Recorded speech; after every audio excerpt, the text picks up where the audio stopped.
in London, NHS patients, I don't know if you've heard this, Nana, they've allegedly had their names, dates of births and other private information published online by a gang of hackers who targeted a blood testing firm in London hospitals. Now, Russian group Killen has claimed responsibility for the attack. They previously threatened to publish stolen data if they were not paid £40 million. 40 million, big ones. Well, joining us now is GB News reporter Charlie Peters. An extraordinary story, Charlie. £40 million in order to return this stolen data. How do we know for sure that it's Russian-based hackers? Well, the Cybersecurity Centre, the National Cybersecurity Centre, said so on June the 4th, and we have to trust our national security institutions when it comes to this analysis.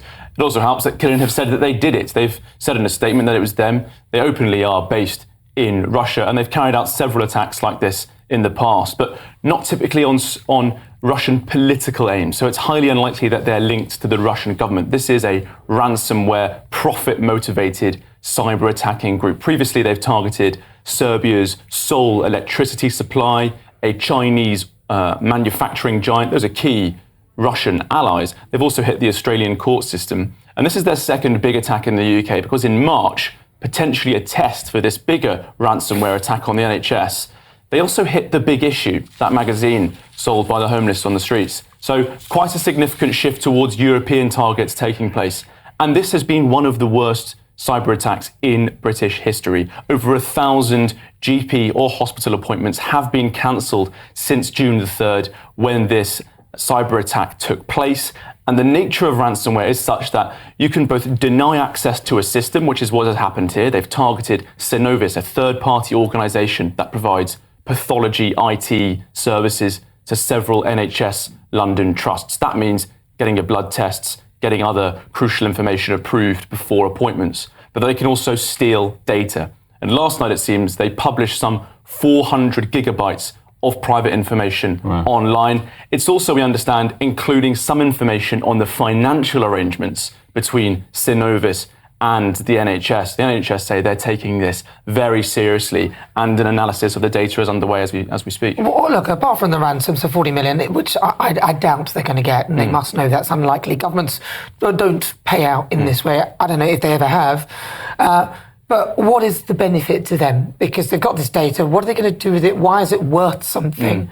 How can they monetize it if they don't get their ransom, the 40 million, which has any government ever paid? Well, we're not sure about Western governments. Not that we've been, they've published about this. But earlier this year, United Health Group, a major American healthcare organisation, reportedly paid over $22 million to react to a ransomware attack. And I think what's really crucial about this particular attack is that it's a third party that's being targeted. A weakness in the armour, potentially, of Britain's cyber security is that they haven't targeted the NHS directly, which has that overall state control. They've targeted a public-private partnership through Synovis. So that hasn't got the same sort of authority under it with the state as you might if they were targeting the NHS directly. Why is it so valuable? Why can they charge tens of millions of pounds to get it? Because this sort of private data is vital for the success of healthcare operations.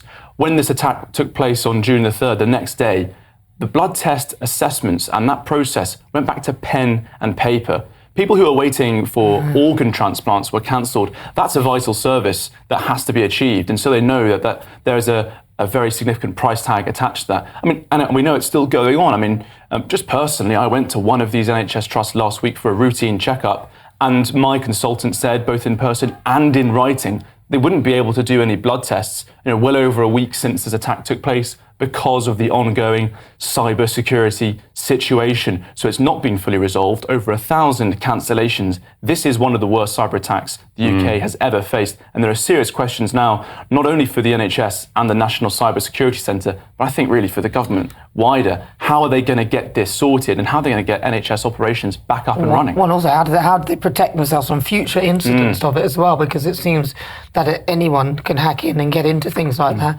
How do you protect yourself? Can you even protect yourself from this? I doubt it. Well, the Cybersecurity Centre have got so many training strategies and procedures to deal with it, but this is a sophisticated attack. Well, Charlie Peters, thank you very much.